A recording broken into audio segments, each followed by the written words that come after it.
प्रेत। जिंदगी किस वक्त अपना रुख बदल लेगी ये कोई नहीं जानता।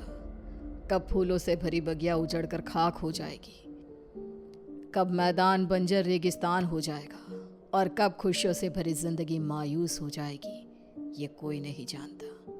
ये कहानी है कनिष्का की, जिसे अंदाज़ा भी नहीं था कि उसके जीवन का अगला पल उसके लिए क्या लाने वाला था।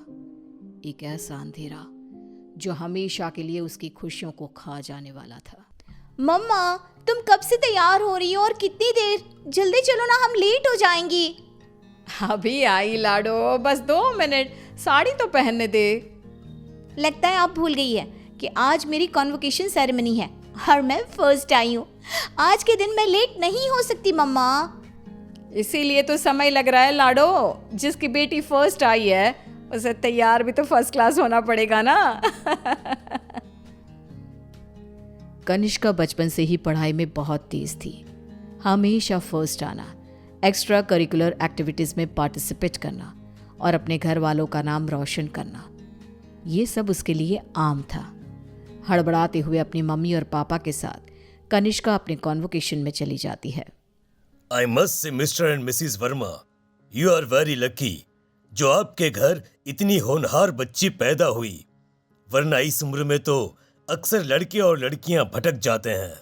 पर कनिष्का दिन रात अपनी पढ़ाई में लगी रही और आज उसने हमारे कॉलेज का नाम पूरे स्टेट में रोशन किया है। स्टेज पर जाकर कनिष्का अपनी डिग्री लेती है। उसके लिए आज का दिन बेहद खुशी का था और वो इस पल को हमेशा के लिए कैद कर लेना चाहती थी। चारों तरफ खुशी का माहौल था। तभी कनिष्का की फ्रेंड्स उसके पास आती हैं। कनिष्का, इस बार तो हमें पार्टी चाहिए। हर बार तू बचकर निकल जाती है। अरे कौन सी मेरी जॉब लग गई है, इतनी भी बड़ी बात नहीं हुई है। अब बस लंदन यूनिवर्सिटी में मेरा एडमिशन हो जाए तब पार्टी पक्की। तुम लोग कनिष्का की बातें तो रहने ही दो, मैं दूंगी पार्टी। आफ्टर ऑल कॉलेज की डिग्री मिल गई है मेरी बच्ची को। She is a graduate now. तो आज रात को मेरे घर पर पार्टी रहेगी, तुम सभी को आना है। रात को सभी पार्टी में आते हैं। सभी बच्चे नाच कूद रहे होते हैं। तभी कनिष्का खिड़की पर जाकर बाहर देखती है, जहां सामने के घर की छत पर बैठी एक औरत उसे लगातार घूरे जा रही थी। ये मिस्टर शाह के घर में ये औरत कौन है? वो तो अकेले रहते हैं। तभी वहां कनिष्का की फ्रेंड आ जाती है। तू यहाँ रात को बाहर तारे देख रही है क्या? चल ना, सब कितना एंजॉय कर रहे हैं। कनिष्का नेहा के साथ चली तो जाती है, पर उसे बहुत अजीब महसूस होने लगता है, मानो कोई सदियों पुराना दुख उसकी आत्मा को याद आ गया हो। ये अचानक मुझे रोने का मन क्यों कर रहा है? और ये स्मेल कहाँ से आ रही है? मम्मी, मम्मी लगता है कोई पार्टी में नॉनवेज ले आया है। Are you gone mad, Kanishka? We all know कि तुम्हारी फैमिली वेजिटेरियन है। तो ये सड़ी हुई मछलियों का गंध कहाँ से आ रहा है? क्या मजाक है ये कहकर कनिष्का जोर जोर से चीखने लग जाती है। कनिष्का की आवाज सुनकर गौतम वहां आता है। ड्रामा मत करो कनिष्का, बस इसी कारण से ही मैं पार्टी वार्टी पसंद नहीं करता। चलो जाओ जाओ अपने कमरे में। सभी अपने अपने घर चले जाते हैं और इसके बाद कनिष्का का बिहेवियर और भी खराब होता जाता है। रात को 3 बजे अचानक उठकर कनिष्का दीवारों से बातें करने लगती है। उसकी आवाज़ सुनकर रीना भागते हुए आती है। अरे बेटा, इतनी रात को तुम यहाँ पर क्या कर रही हो? और दीवार को देखकर किससे बात कर रही हो लाडो? कोई नहीं है यहाँ। रीना कनिष्का को सीने से लगा लेती है। कनिष्का का शरीर बहुत गर्म था। रीना ये देखकर सोच में पड़ जाती है। आज तक मेरी बच्ची ने कभी ऐसा बिहेव नहीं किया। आज क्या हो गया है इसे? शाम तक तो बिल्कुल ठीक थी और अब अचानक इतना तेज बुखार। ये सब क्या हो रहा है? रीना भागकर थर्मोमीटर लाती है और कनिष्का का टेम्परेचर चेक करती है, पर उसका टेम्परेचर बिल्कुल नॉर्मल था। ऐसा कैसे हो सकता है? ये सब क्या हो रहा है? अचानक मेरी बेटी को किसकी नजर लग गई? रीना अपनी बेटी के साथ ही सो जाती है और अगली सुबह डॉक्टर को बुलाती है, पर डॉक्टर के टेस्ट के बाद भी सब कुछ नॉर्मल ही निकलता है। अब ये क्या नया लफड़ा आ गया है? एक और नया खर्चा। ये क्या कह रहे हैं आप? जब तक कनिष्का टॉपर थी तब तक आपकी बेटी थी और आज बेचारी बच्ची तकलीफ में है तो ये सब कहने लगे आप। रीना और गौतम में बहस हो जाती है। गुस्से में गौतम घर से बाहर निकलता है, जहां उसे पता चलता है कि मिस्टर शाह अब नहीं रहे। वो घर आकर कनिष्का के पास बैठी रीना को इस बात की खबर देते हैं, जिसे सुनते ही अब तक सोई कनिष्का अचानक मुस्कुराने लगती है और भागती हुई अपनी अलमारी खोलती है और सारे सामान को बाहर बिखेर देती है। क्या ढूंढ रही है बेटा, मुझे बता लाडो। इतने में कनिष्का के हाथ कैंची लग जाती है, जिसे लेकर वो अपने सर के सारे बाल काटने लगती है। मिल गया मम्मा, मिल गया। ये क्या किया तूने? अरे क्या हुआ है लाडो तुझे? मुझे बता। तूने कल से कुछ खाया भी नहीं। कुछ खा ले बेटा, कमजोर हो जाएगी। पेट भर गया है। कितनी उल्टियां भी की मैंने। पूरे के पूरे शाह को खाकर बैठा हूं मैं। खाकर बैठा हूं? ये सब क्या कह रही है तू? बाथरूम में जाकर देख ले।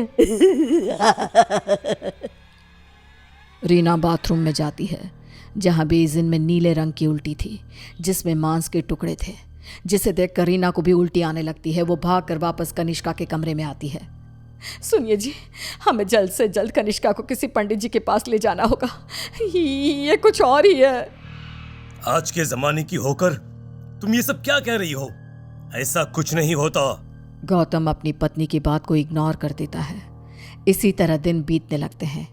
भूखी रहने के कारण अब कनिष्का के शरीर की हड्डियां भी दिखने लगती है। उसकी आंखों के नीचे काले गड्ढे आ चुके थे। अब मैं किसी की नहीं सुनूंगी, बहुत हुआ। रीना अपनी जान पहचान के एक पंडित जी को अपने घर पर लेकर आती है, जो कनिष्का की हालत देखकर ही समझ जाते हैं। बच्ची की हालत बहुत खराब है, इसे मैं नहीं संभाल पाऊंगा। ये मेरे गुरुजी ही कर सकते हैं, जो कुछ ही दिन पहले साधना के लिए हिमालय जा चुके हैं। रीना हर तरफ हाथ पैर मारती है कि कहीं कोई रास्ता दिख जाए। फिर उसे घोस्ट कैचर के बारे में पता चलता है। डूबते को तिनकी का सहारा समझ रीना उनकी टीम को भी अपने घर पर बुला लेती है और वो लोग कनिष्का से पूछताछ शुरू कर देते हैं। क्या आई हो तुम और कौन हो? कितनों के नाम बताऊं? मतलब तुम एक से ज्यादा हो, एक से ज्यादा हो इस लड़की के शरीर में। बताओ बताओ कितने हो? हम 42 प्रेत हैं। कनिष्का की बात सुन वहां मौजूद सब लोग हैरान रह जाते हैं। उसके शरीर में बसे इन प्रेतों को निकालना अब किसी के बस में नहीं रह गया था। उसी शाम कनिष्का की मृत्यु हो जाती है, जिसका सदमा रीना बर्दाश्त नहीं कर पाती और सब कुछ छोड़ अपनी बेटी के साथ हुए इस हादसे के पीछे की वजह का पता लगाने निकल पड़ती है।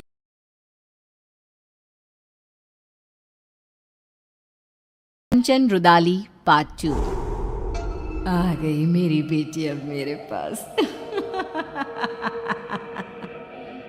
ये कहती हुई अब तक रोती छाती पीटती कंचन जोर जोर से हंसने लग जाती है। मुखाग्नि मैं दूंगी, मैं एक रुदाली आज हंसेगी।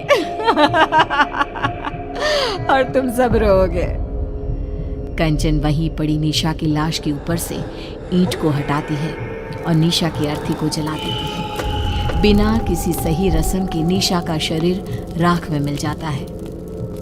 प्रेमनाथ और ठकुराइन बेसुध होकर सब कुछ देखकर भी पर अपने दिल और दिमाग पर लगे सदमे के कारण कुछ भी समझ नहीं पा रहे थे। जलती चिता को छोड़ कंचन उठकर हवेली से बाहर चल देती है।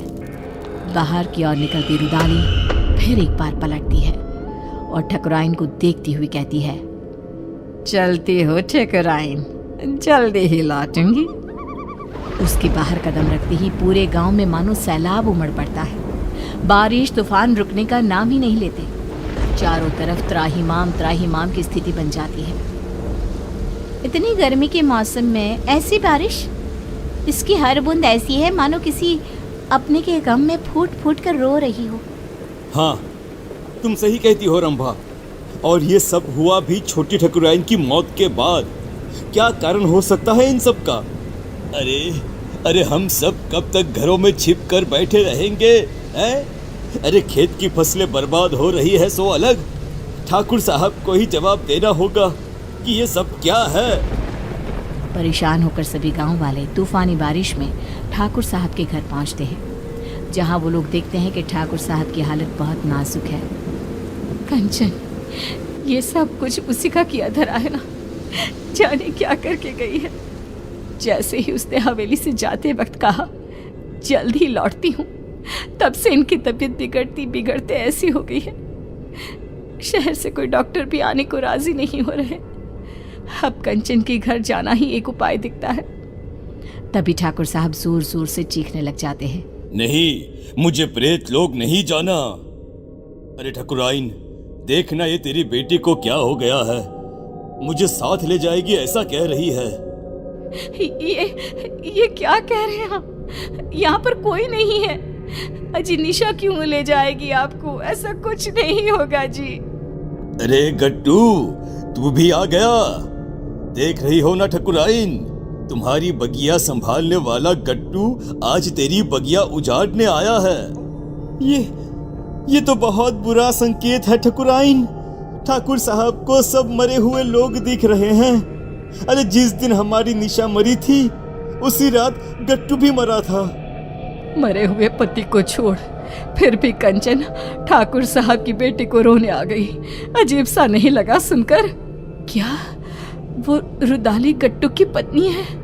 ये सब क्यों हो रहा है? इसका जवाब बस वही दे पाएगी। हाँ ठकुराइन, और हमें एक बच्चा होगा, ये सपना भी गट्टू की पत्नी को ही आया था, जबकि हमारे वंश को तो श्राप था, श्राप। तेज बारिश में सभी भीगते भीगते रुदाली की कुटिया के बाहर पहुंचते हैं। तेज बारिश में बाहर औरतें काले कपड़े में अपने बालों को खोले अपने घुटनों पर बैठी जोर जोर से अपना सर घुमा रही थी। आएगा आएगा गया रे गया रे, आएगा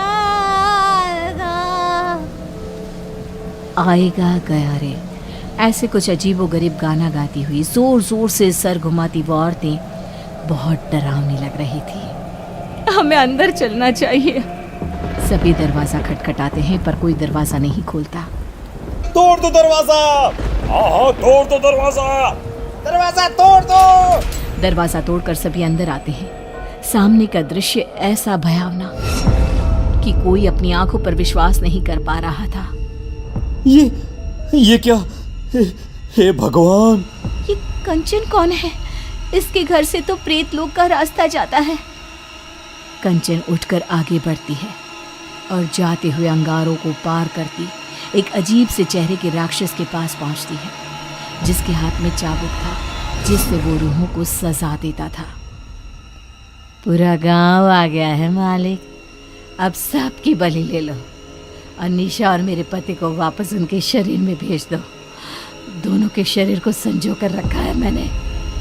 ये निशा बिटिया का शरीर तो सबने जलते हुए देखा है, तो रुदाली के पास शरीर कैसे है? ये क्या राज है? रुदाली गट्टू और निशा के शरीर को सबके सामने रखती है और कहती है, निशा मेरी बेटी थी, मेरी इकलौती बच्ची, जिसे मेरे पति ने ठाकुर साहब को सौंप दिया था, क्योंकि आप कभी मां नहीं बन सकती थी। बोले ठकुराइन, सच है ना ये? आप लोगों के पैसे के आगे मेरी ममता का गला घोट दिया गया। जिस दिन गट्टू ने मुझे बताया कि मेरी बेटी आपके घर जाने वाली है, मैंने उसी दिन से प्रेत लोग को अपना घर बना लिया था। पर मैं तो मां बनी थी, मेरे शरीर में सभी लक्षण थे, ये कैसे हो सकता है? आपको एक दवाई दी जाती थी जिसके कारण आपका शरीर एक गर्भवती औरत की तरह बदलने लगा, और फिर मैंने आपके गर्भ में डाल दिया प्रेत का अंश, वो अंश जो मेरी बेटी को मुझे वापस पाने में मदद करता। पर तुम्हारे वंशहीन होने के श्राप ने उस गर्भ का नाश कर दिया। निशा तुम्हें सौंप दी गई, उसने मेरी कोख में ही सब तंत्र मंत्र सीख लिए थे, इसलिए उसे वही चीजें अपनी ओर खींचने लगी। अमावस के दिन उसकी वही शक्तियां उस पर हावी हो गई और वो चली गई सब कुछ छोड़कर। पर मैं उसे कैसे जाने देती? उसकी आत्मा को प्रेत लोक से उसके पिता ने बचा लिया और उसकी आत्मा उसके शरीर में आ गई। पर प्रेत सरकार बहुत क्रोधित हुई, इसीलिए आप सबकी आंखों में धूल झोंक कर मैंने एक पुतले को जलाया, ना कि मेरी बेटी को। अब उसी सरकार की मदद से मैं फिर से अपनी बेटी और पति को पालूंगी और उसके बदले ये पूरा गांव ने सौंप दूंगी। भागो भागो यहाँ से, भागो भागो भागो यहाँ से। हमें भी शरीर दिलवा देना कंचन, इन सब का शरीर तो है ही। हमें भी शरीर दिलवा देना कंचन, इन सब का शरीर तो है ही। आज कितने ही साल बीत गए। गांव अब आत्मा और प्रेतों के नाम से जाना जाता है। इतने मुर्दों में रह गई है जिंदा तो बस कंचन।